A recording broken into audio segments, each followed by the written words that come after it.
Welcome to The Dreamboat. This is where we explore everything to do with dreams. We are sponsored by the DRI Centre for Dream Studies, and you can find out more about our work in the show notes. You can join us here every fortnight or at one of our dream courses, workshops, or retreats. Thank you for coming on board. Today, I am really looking forward to discussing with my co-host for this new series, Rina Malin, our favourite dream hacks in what is going to be this Dream 101 episode. For those of you who listen regularly, you know that we've covered several of these different approaches, and we all have our private passions. Mine, as a lot of you will know, are anything to do with the ancient Greek Asclepian method. And I'm sure Rina has her own favourites. So we're going to have a look at some of the ideas that will help you analyse your dreams and also how to dream better, if that helps. So, Rina, welcome. Lovely to have you back and joining on board the Dreamboat for Series 7. Can't believe it, Series 7. Yes, you've been at this for quite a few cycles now. That's wonderful. No, and this is a great topic. I love it. Dream hacking 101. So go on, Rina, what are your favourite techniques for looking at dreams and dreams? What are your best tips for people? I guess my top go-to and what I really enjoy is when we start working with the dream. We talk about it, we discuss the associations, the background, the set and the setting, if you will. But when we go into a dream using the waking dream method, and this I will have learned from Dr. Nigel Hamilton at CCPE in my training and in my work. And of course, it's grounded in many other theories. But the way I've learned with him was so much sensual. It's sense-based. So as you're going into the dream, they're describing the first scene. And you ask, where is there an object? There's something in the room where the color is a bit more vivid or there's some more energy in it. And you go to that object and you touch it. And when you touch it, you invite the object to imprint in the palm of the hand, and then the energy to rise up through the body. And through that, you start opening up the channels to bring the consciousness directly in contact with the dream. So that's like, just as an opener in setting up the waking dream, that would be my first move. And that's always that threshold moment where we go from talking about a dream to being in the dream. Yeah. It's a great way of working with clients, isn't it? Or anybody to go through the waking dream technique. And as you say, help somebody follow it through the body. I was thinking of the Bessel van der Kolk book, The Body Keeps the Score, which has been the sort of the Bible, really, of post-traumatic stress and post-traumatic stress disorder and techniques around it. But he's right, we hold so much in the body. And we can access it through dreams. Mm-hmm. Yes, very much so, because it bypasses all the narration and all the rationalization that's been necessary to have our ego mediate our lives. But once you go into a waking dream process, it bypasses and goes to the other side of the brain. It goes to the right brain, if you will. And the other, my other favorite hack is it sort of continues along this line of employing the senses. So once you are in the dream, really bringing on board, like I do a meditation around that we're walking on a beach, let's say, and you feel, if you find yourself on a beach, to take off your shoes and look at your feet. I always have somebody look at their feet and see themselves stepping right foot, left foot, hearing the sound that the foot makes as it reaches the ground, the smells around you. Look to your right, look to your left. What do you see? Is there life around you? What's the weather? How does it feel touching your cheek? What is the temperature on the back of your neck? And employing all these different ways, it just brings the senses alive and brings you again into the dream rather than talking about the dream. Yeah, and not just into the dream, but into the whole experience of the dream.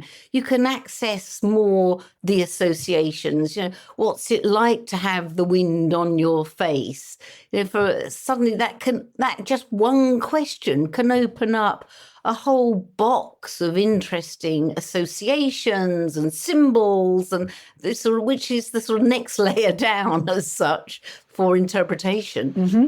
Yeah, because that's all part of the setup, if you will, to set the stage to work with the dream. So you start with the associations. While we're talking like this, you bring someone into a meditative state, bring them into the waking dream, and by accessing through these imprinting of an object, something that's really calling your attention, or employing the senses to bring you into the scene of the dream, then you are in the experience of the dream.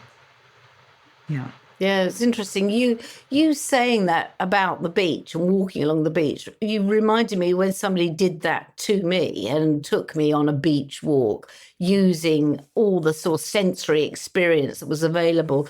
I can remember even now, and I'm talking about 20 odd years ago, just you saying that, I've already gone back to that beach and being guided along that beach by this particular person. And I can remember really clearly, even now, the experience that I shared.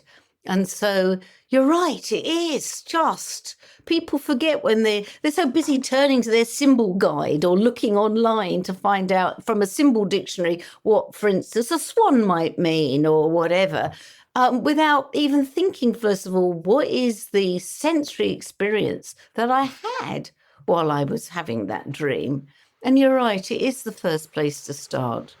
And you just gave a perfect example of the difference between satisfying the mind, that searching mind for what does this symbol mean, and let me hear what another expert says about it, and the lived memory. That's because we're linking it to therapy, right? Because we're working with dreams. For us, we're psychotherapists. This is part of the work that we do with our clients. The way you just described how you remember that's the internalized therapy.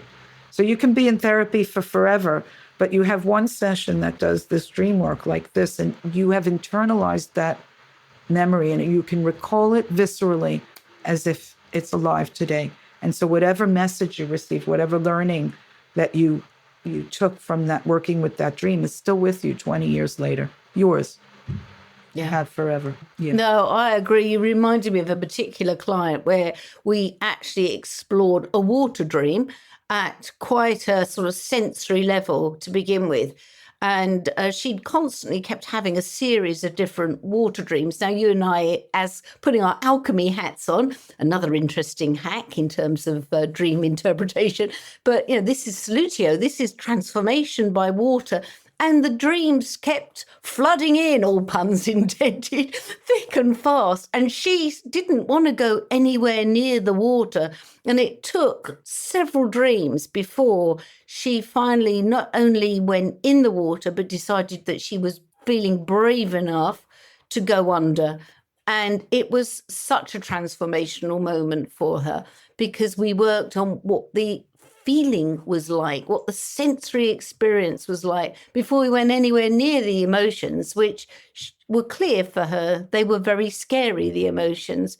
But once we had done the work and she surfaced, sort of both literally and metaphorically, she was able to recalculate her emotional state around this, of one that had been fearful to a more productive state of being accepting. She was in a state of acceptance, and she recognized that was part of her process. Instead of pushing away the material and thinking, oh my God, I can't go anywhere near this. Yeah, I'm ready. It was such a powerful moment, and it sort of sums up what you're saying, Rina, beautifully. But it's a great example of how these things meet, because you have the wisdom of the dreams that they keep coming. Right? There's an invitation there to come towards the water. And then you have her reluctance, her defense. I don't want it. I will be flooded by it. And then you've got the third leg, which is the therapeutic relationship, which enables the trust for this to start being done incrementally. As you said, it couldn't be done in one go. She had to keep having the dream, just approach it until she could submit herself to the solutio and let it the alchemical process of dissolution, of course we defend against that. And you need a certain environment to do that in. And the dreams invite you into it. And a good practitioner will make it safe enough to do the work that's there on offer to be done. Yeah, and if you're listening and you're not in therapy, you can still work with this type of material. You can still look at it from a sensory basis. Go back into the dream yourself. Write it down. That's the first thing I always say to people. Write your dream down, because you will quickly forget something. Write it down, let it sit. Another good alchemical word, let it coagulate for a little bit. Let the material, what you've written, sit, and then perhaps find a quiet moment in your day or, the end of work or whatever, and just sit with the dream and run it through your mind. Read it to yourself and run it through your mind, and just note what is happening in your body. What are you actually sensorily feeling in your body? And then at the end, write those notes down. I think that's still important to keep writing this down, because you haven't got the mirror of the therapist to sort of repeat. When we're working with clients, Rina and I will keep repeating what they've said so they can hear it. It's like a sort of echoing mirror, so it sort of sinks deeper into the psyche. And so for yourself, write it down, say it out loud, say how you're feeling out loud, record it if you like and play it back. That's another interesting hack around this. And then when you've done the sensory work, then ask yourself, what emotion am I feeling? Because, for both Rina and I, the emotional content of the dream is probably more important than the visual imagery very often. It's the clue to what the dream's really trying to tell you. Very much so. That is the clue. And I love that hack of what you can do for yourself in that sitting with the dream and going through it and going through the sensory exploration of it, finding it in your body, finding the feeling. And maybe even, you can start getting quite creative with it once you get to that place. So I love this idea of just sitting with it, letting it coagulate, letting it run through you in that way. Yeah, and also we're so busy rushing through things. I was thinking back to the example I gave of the client with the regular water dreams. I know people who listen to this, on a regular basis know my favourite line is, the psyche keeps knocking at the door until you do something. Boy, did the psyche keep knocking at the door. Every dream was almost a water dream, until she was prepared to do the work on it at all. Not prepared, because she was, but ready to do the work in it.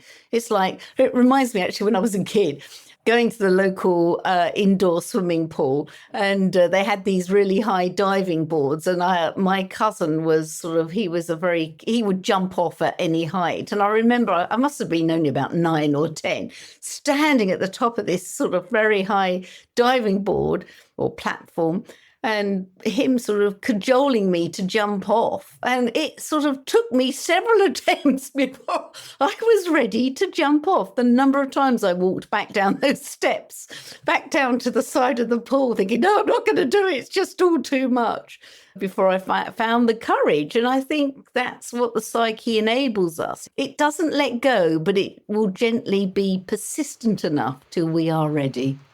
Yes, and the psyche has higher aspirations for us than we might have for ourselves.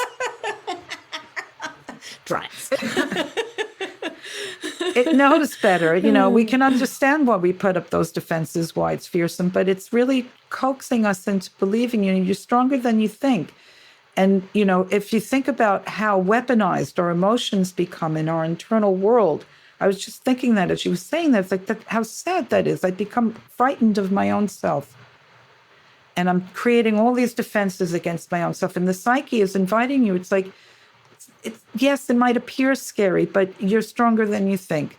You can meet this water, and we'll do it slowly. Let's just incrementally bring you there. I don't give up on you. And when you think of it that way, it's such a lovely message to self. Don't be afraid of yourself. You're so much stronger than you think. Here, let me show you. Let me show you. Let me show you. Oh, Rina, I love that. That don't give up on yourself is such an important message that all of us need to tell ourselves sometimes. And it is easy to give up on, or, not just dreams and things, but parts of ourselves that we, think, oh, that's never going to change.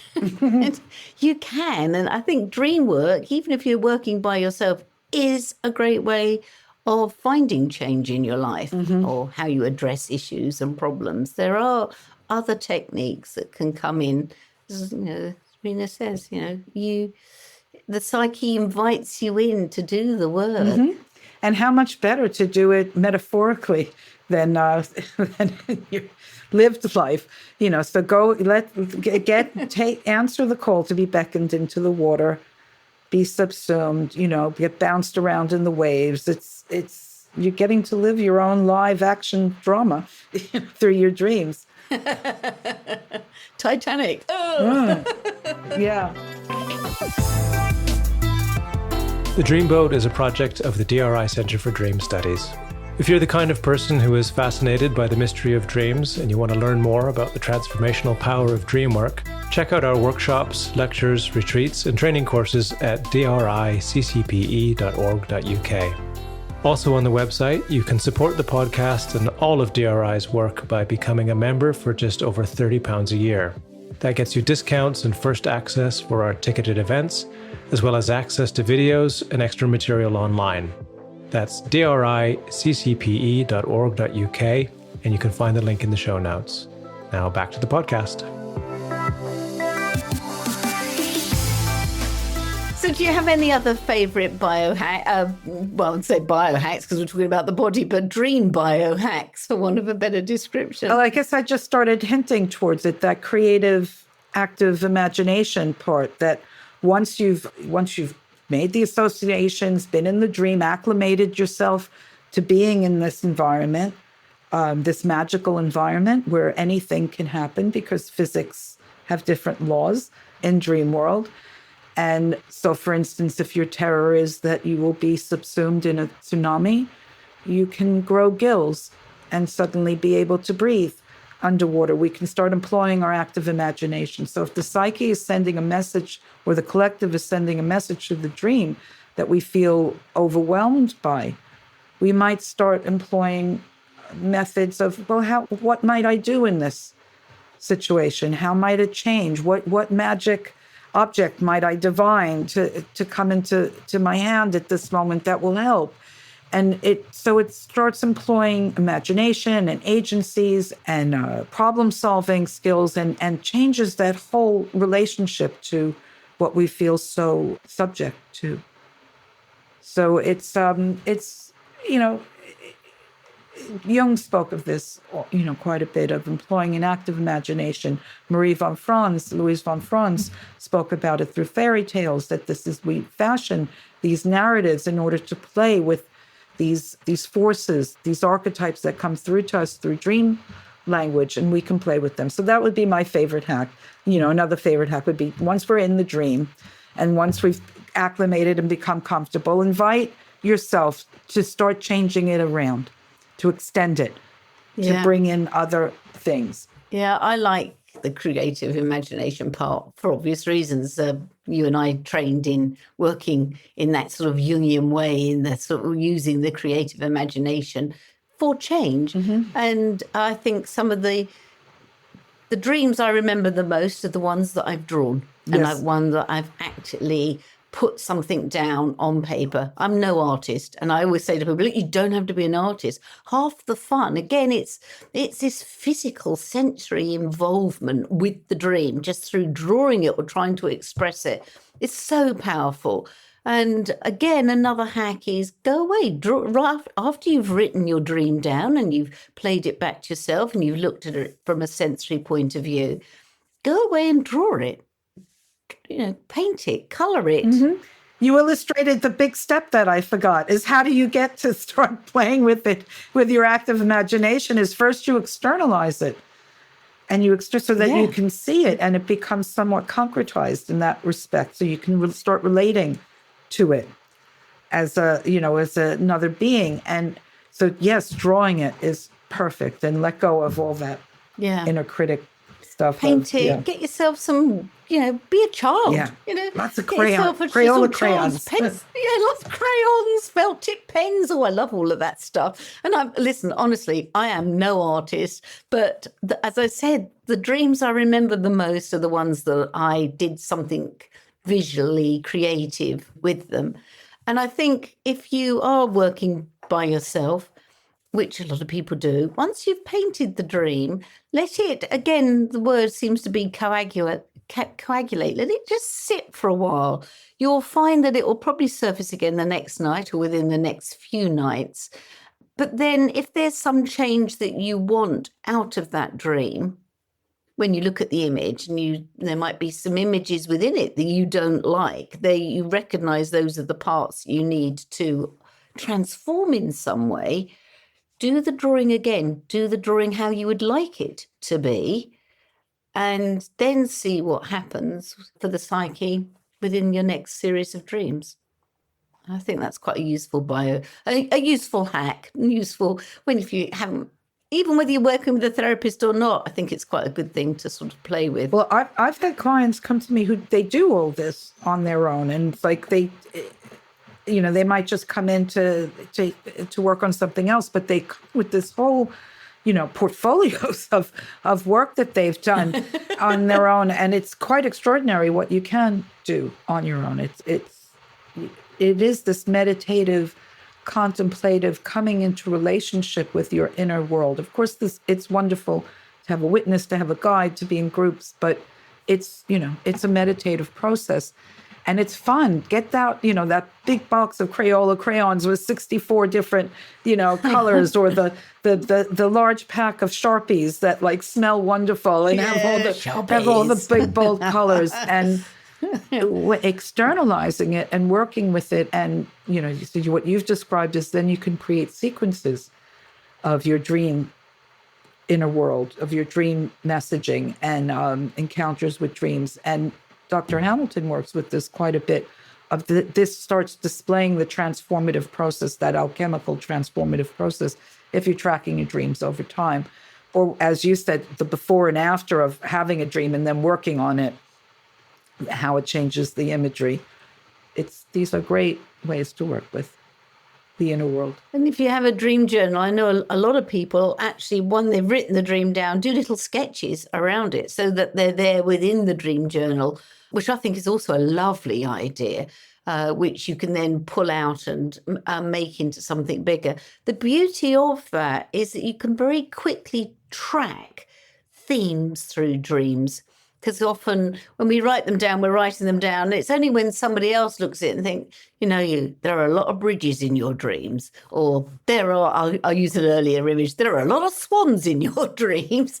And, sometimes if you do little pen drawings or whatever, yourself, you'd start recognizing that a lot earlier and say, okay, so what does this bridge really mean? And that's when associations and symbols can become something, add an extra depth to it. And now you've just connected to one of the earlier programs we did where we spoke about favorite techniques, and that's the beauty of having the beautiful journal. And when you just said these pen drawings, and now I'm in the world of Charles Darwin's journals or some Victorian's journals with beautiful little drawings along it. And, and as I page through, I notice, God, there's a snake, there's the snake, there's the tree, there's the tree. What is going on here? And it's just, now I'm in that lovely world of dream language and beauty and the kinesthetics of keeping a journal and just the beauty of it. Yeah. And you've used a word, I love this material, the language, your dream language. We all have our own dream language. And a great hack is to find out what your language is. Very often there'll be recurring motifs, or your dreams will like to sort of talk to you in a particular way. And it's only by the recording them and working with them that you'll pick up these wonderful threads, which I think are so important. Yes. Yeah, so imagery. I was going to say another interesting hack for dreaming, and this is a bit of a plug now for the DRI, is join a dream group where you get to share this stuff and play with it and have huge fun. If you really want to sort of develop your dream work, join a group. And there are loads around. I know the DRI, we're just recruiting now for people who want to join our dream groups in 2026. So if you're listening to this after 2026, put it down for 2027. But and they're there all is online. enough time. They're online. So wherever you're listening to this in the world, you can dial in and join one of these very intimate groups. They're smallish groups, aren't they? Like, groups of 6 or 8. 6. Yeah. Yeah. And you'll be with people who are really interested in the detail of your dreams, of your dream language, of your inner world. It's really quite extraordinary. Exactly. I love it. You enter each other's language because people are often good at sort of spotting the things in your own dreams you don't see. Once again, Rina, you've mentioned a bridge. Yes. Why is it that you keep mentioning? There's that theme again, Rina. And it's so powerful when somebody says that to you. That's what I love about dream groups. And but you'll find not just us, but other groups organised have sort of dream group setups, and also just within your own area. You could even form a dream group just amongst yourselves, which I think would also be a really interesting thing to do. So I think the beauty with dream groups, depending on who's working with you, you can act out dreams, which is another piece of creative work that you can do with a group. When you're working obviously by yourself, you can't really sort of act out the dream. But in a group, it's quite good fun to do things like group sculptures where people become parts of the dream or act it out as a piece of psychodrama. That's the other interesting sort of methodology that you can put in here. And those are, talk about turbo accelerators to inner process. Hand your dream over. It's true. Hand your dream over to 5 other souls who download, open their crown chakra. They download the dream, and then you set them free to act out, the different roles in the dream, or you sculpt them in a static sculpt. And my goodness, turbocharge. It's quite extraordinary. It is. It's quite scary, actually. Yeah. But transformation readily available with that type of work. Yes, exactly. If that's what you came for, it's a bit of a wild ride, of course. All good things are. Yeah. But it is quite extraordinary. Yeah. Oh, yeah, I agree. Yeah, so check out our dream groups and other dream groups around you. If you feel really called to do this type of work, and if you want to share it in greater depth, it's a super way forward. Any other last thoughts, Rina, in dream hacks for you?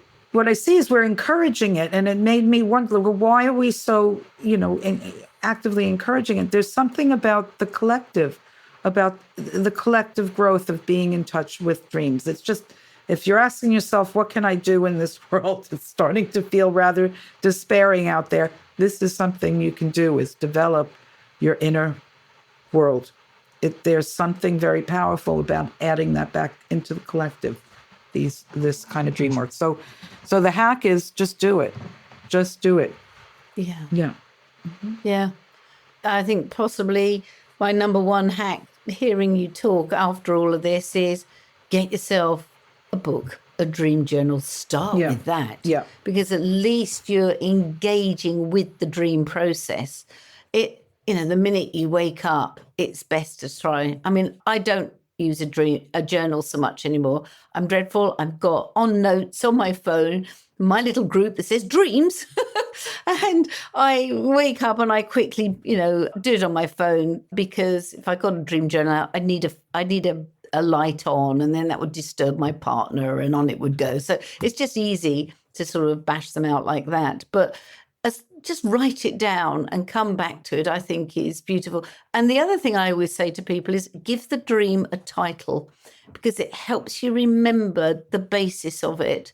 And 9 times out of 10, the narrative, I think it gets you into the narrative of the dream. I'm not saying the narrative is important because of all the other things we've discussed about the sensory and emotional experience around it, but it helps you remember quite quickly what the dream was about. Mm-hmm.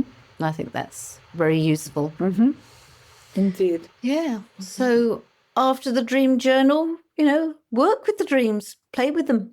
They're sort of, they almost, for me, they're divine given. They really are. And it's your internal therapist working. Indeed. Not that I want to do therapists out of work, but, it's a great place to start. Yes.